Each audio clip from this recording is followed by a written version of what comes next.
my favorite songs. One of my favorite songs. Can you all hear that this is a... Yes. More volume would be good. Can we have more volume? Can we have a bigger voice when it's needed? Now is that good? Yeah. Yes? Better? Okay, let's take a deep breath and breathe into the words of that song, I dreamed of heaven. I dreamed of peace. What are we dreaming of? So in this moment when we take a few minutes to pause and feel the still place within us, that centered, balanced place within us. What are we dreaming? Are we dreaming the happiness and the peace that Elijah prayed for? Are we dreaming compassion and sympathy, empathy? Are we asking for the wise presence within us to come forward even more strongly?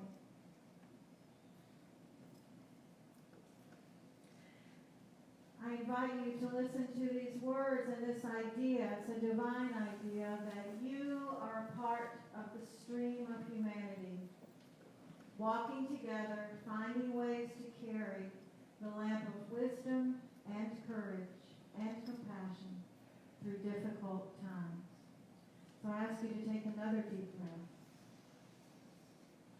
Breathing into this possibility that what we do now is, in all of our spiritual practice, our prayers, our pondering, our consideration of many, many issues, that we are called to carry the lamp of wisdom and courage and compassion through times that feel difficult or confusing. We carry wisdom and courage and compassion. And so this morning we breathe into this idea that the wise one within us that knows, the wise one within us knows that all is well beyond all circumstances and all events, that we have the capacity to make the healthiest, most whole decisions for our human family. And as we take a few moments of silence to hold in prayer our global family, I invite you to speak out loud that which you want to include in this reservoir of healing energy that we're creating together right now. What are we holding in prayer right now?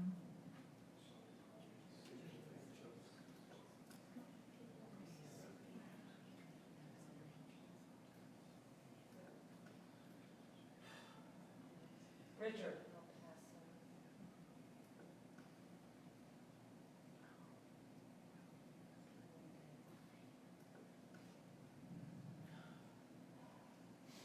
We pray for our entire global family. We stand together today with compassion with those who are even afraid to go to their churches today. Those who are afraid to return to school. Those who are afraid to even shop. We take a deep breath for our human family and we open to the wise consciousness that lives within each one of us.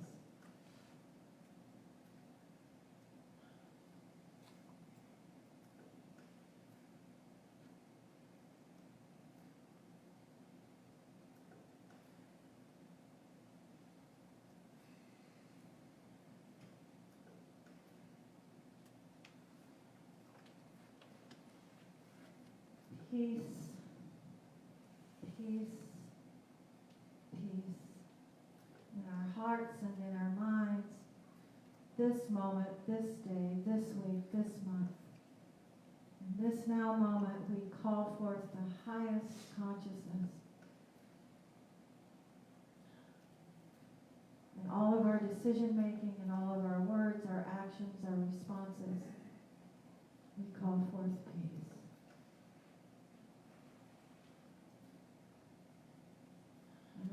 so it is, and so we let it be. Namaste. Okay, now everybody say, let there be light. And watch what happens. So,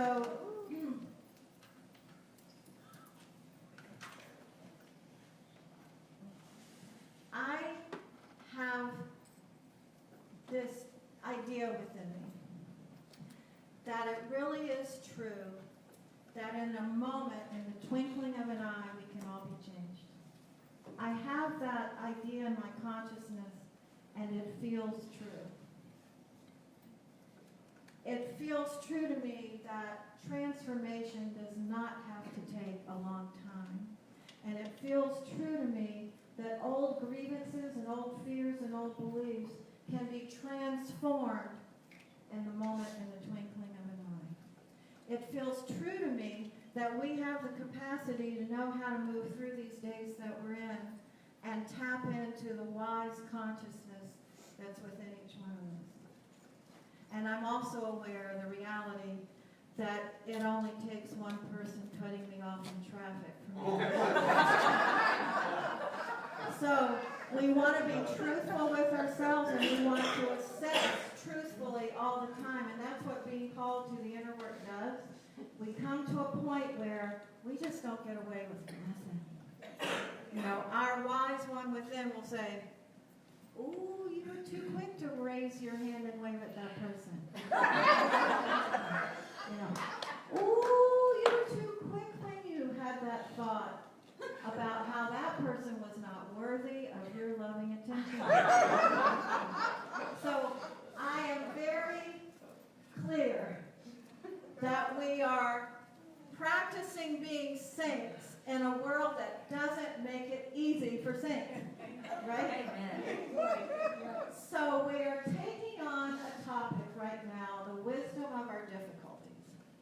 And about a week ago, when David and I were, actually a few weeks ago, on our back deck where we feel so much peace. You know, we're in our little bubble there. And we're attended to and ministered to by the birds and the trees and the hummingbirds and the bees and mosquitoes, and you know, it's all there. But we were feeling our peace, and then something happened. A phone call. Something gave us some, you know, some information that something upsetting had happened in the world. And I don't remember which one of us said it. We turned to each other and said, how are we supposed to maintain this peace and feel this peace when so much of the world feels crazy? I'm sure you might be asking that same question. So I went upstairs to my little upper room, and I said, with all these books, which one is going to speak to me right now? And I know this happens to you too. It's not an uncommon phenomenon. I went to my bookshelf. I just pulled one book out and said, what? A Light in the Darkness, Illuminating the Path Through Difficult Times. Someone's listening. By Jack Kornfield, one of the most prominent teachers of mindfulness and meditation in the world. So I decided to do a few talks based on some of his ideas and others about this idea. Is it possible to move through difficult times with an illuminating presence and consciousness where we even use our difficulties for holy purpose? So the idea is illuminating the path through difficult times. In fact, this book suggests difficult times are the path. Let's breathe into that. How many of you found out your substance and your courage and your strength and your skill by moving through something that felt hard? That's how many of us had to practice a lot on some of the things we did in our lives. So it's similar to what Reverend Marilyn Maddox is teaching in the Sunday morning circle. Every Sunday, 9:45 to 10:45, they're using this book. Whatever arises, love that. But here's what we darling, adorable human beings do. We resist whatever's happening. We say, surely this isn't supposed to be happening to me and in my life and to the people I love. So I'm just going to push it away and not deal with it. Or I'm going to be really angry at whoever I need to be angry with. God, the government, people in my life. Let's all take a deep breath. What if to survive our difficulties is to become initiated into the fraternity of wisdom? Oh my. So Jack Kornfield invites us to consider, it's what some of you have heard me call mastership training. You know, did we think our mastership training was going to be easy? Did we think that becoming a high consciousness individual in the world was going to be easy? Here's the way I think the next slide. Oh no, I haven't. These are some of my relatives. So there's a story about the nomads, and they're on their journey through the desert, and the little girl keeps saying, "Dad, are we there yet?" You know that question, "Are we there yet?" And the father turns back and said, "For God's sake, we're nomads. No, we're not there yet."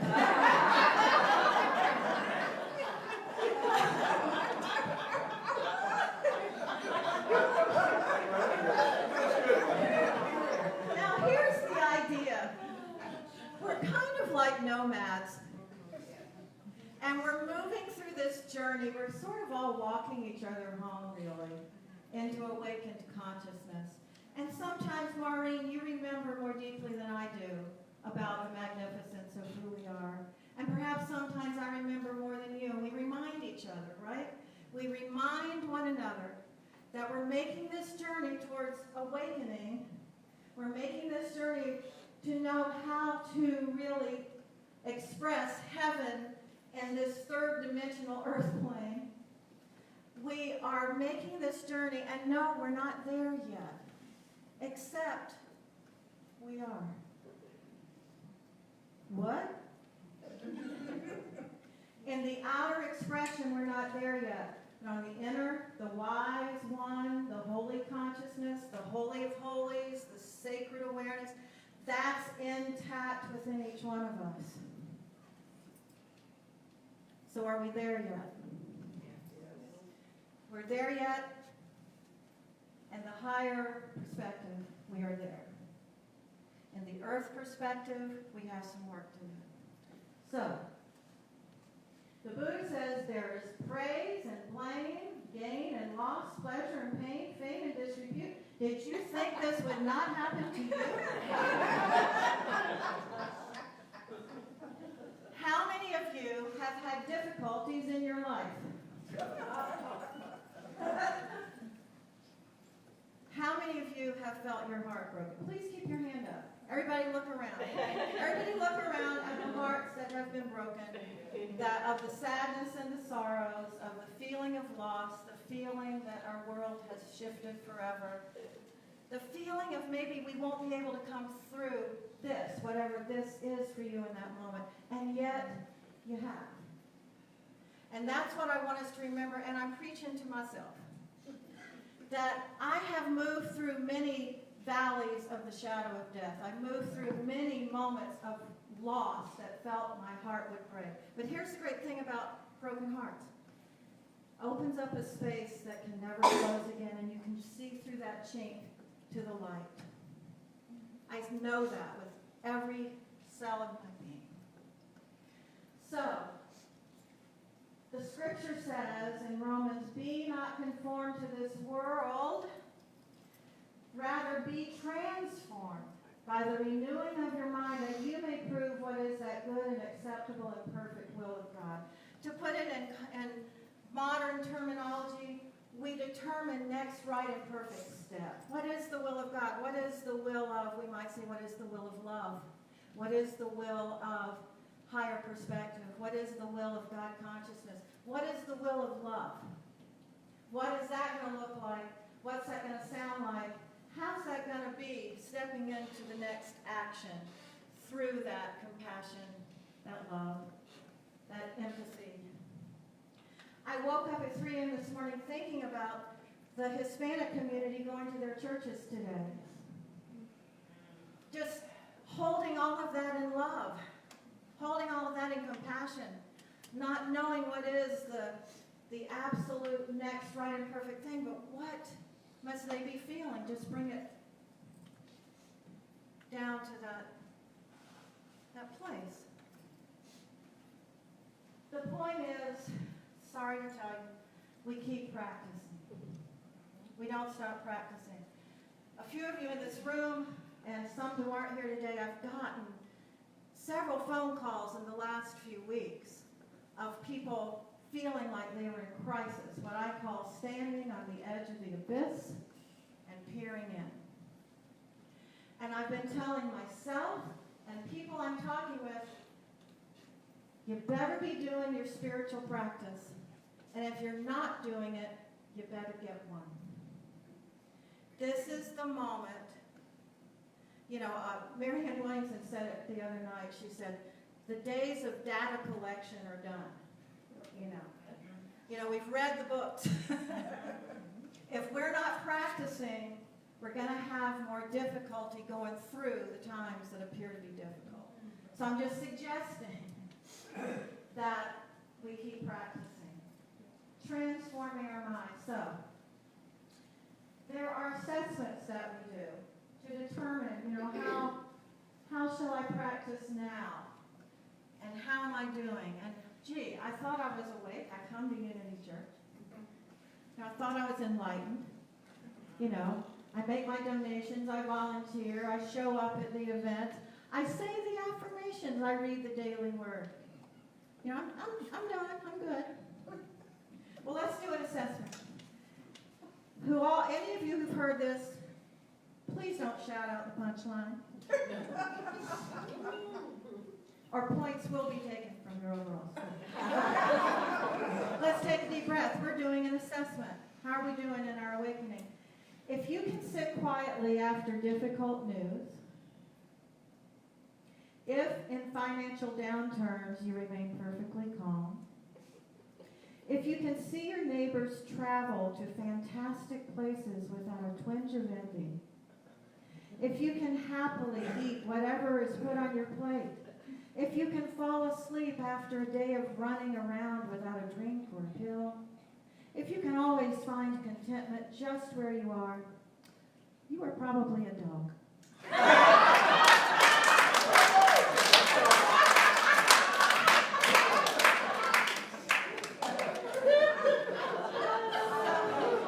So that's a good assessment. And I know we're on the assessment. I can't always sit quietly when I hear sad news. I don't always go to my first go-to practice, which is what? To take a deep breath. Pause. Move into the center. You can call it prayer, you can call it meditation. Often the pause comes after I've already, okay, pause. So we do our assessment. In other words, we do our spiritual practice in order to sense the wise presence within, the one who knows. Let's take a deep breath into that. Can you sense that is true, that within you there is one who knows? There is one who knows that when we leave the body, we don't cease to be. There is one who knows that when difficult things happen in the world, that there is a greater presence of peace and love at work even when we can't see it.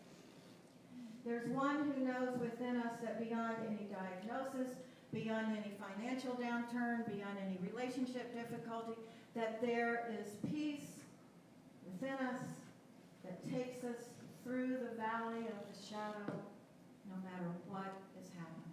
There's one who knows. I bet some of you have had this experience. A crisis happens, something difficult, something that's very frightening.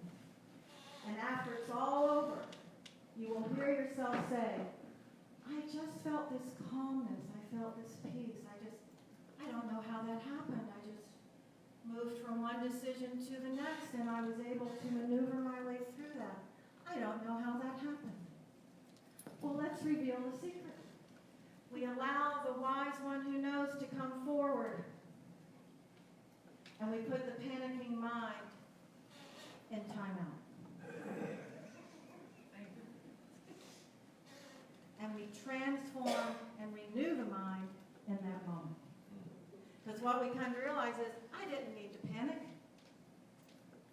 I didn't need to jump into the abyss. I had all that I needed right within me in my consciousness, in the core of my being, the wise one who knows, the Atman, the super consciousness, the awakened one, that's all within me. I don't have to go to the Himalayas and get real holy and sit in a cave and drink wheatgrass juice. I can be enlightened in the moment, the twinkling of an eye, to this wise presence within me. So my practice is to go there first before I go to Panic City. The presence within the center remains calm, clear. It's bigger than the difficulties. And it holds the energy of healing and renewal and peace. And even next right of perfect steps. For whom? For us. It often looks like I'm making this decision, this choice for me. When in fact, we come to a point where we realize every decision we make for me has to be informing the wholeness and healing and renewal for the us, for the whole community of mankind. It seems lofty. It seems like something that feels at times impossible. And then I'm reminded that we're created with the capacity to know how to move through these days, the valley of the shadow. Does that make sense? Paula's not here to say amen, so somebody... Amen. All right. So Jesus went to the pool of Bethesda, and you remember the man who'd been crippled for many years, and Jesus was so audacious, he said, well, take up your bed and walk. Just get up and walk. Tap into the capacity within you that's been there all along, the wise one who knows. Just pull that forward and take up that bed and walk. Jesus spoke from his center to the center of this human being. Now, metaphysically, both characters are within us. The Christ consciousness, the wise one who knows, the presence, the one presence, that's within us, the Jesus consciousness in this story.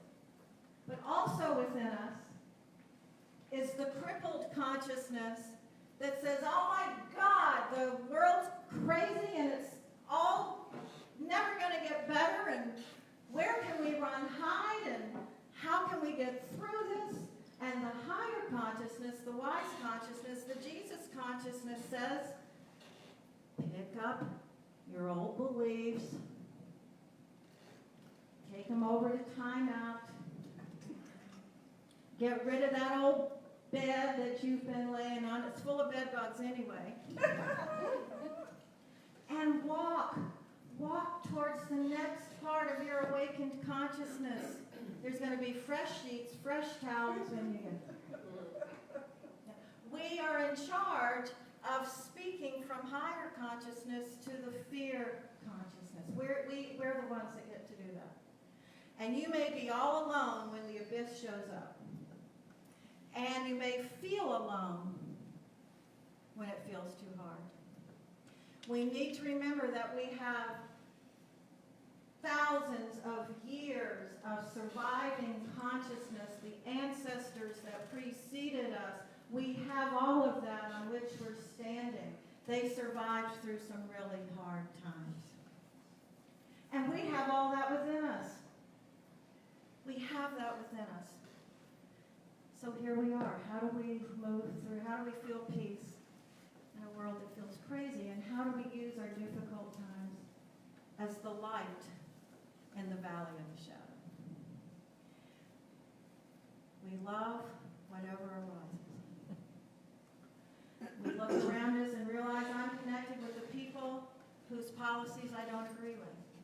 I'm connected with the people who are making decisions that I don't understand. And I'm connected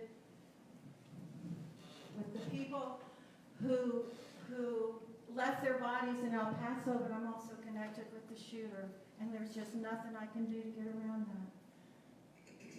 I have to hold an awareness that in the earth consciousness, I don't know how it's all going to work out, but in the wise consciousness, I know it already is working out. We are an incredible species. One more story. When David and I lived in Ashland, Oregon, we leased an old Victorian house built in 1852, and thank God we lived there for a year because I got it out of my system that we needed to have an old Victorian house. Before that year, we lived, for those of you who know the area, we lived in Talent, Oregon, right outside of Ashland on Wagner Creek Road, and it's a house that was so lovely and so darling and so sweet that people would ride by and take pictures of it. It was in the middle of a walnut grove. And we just had our fill of walnuts, and so did our old hybrid gypsy. She loved eating the walnuts off the ground. It's a sweet location. But we began to feel some unsettled energies in the house, as old houses often will have unsettled energies. And we began to do some investigation. What's the history of this house? What's the story here? And the house had been built by a man named John Beeson in 1852.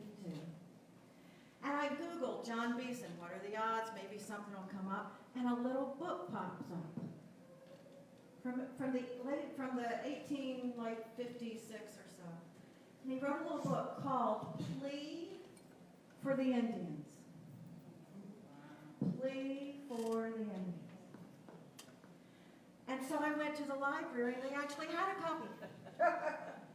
And he made a plea to Congress in a little self-published book, asking that the native peoples in this continent be treated with compassion and humanity.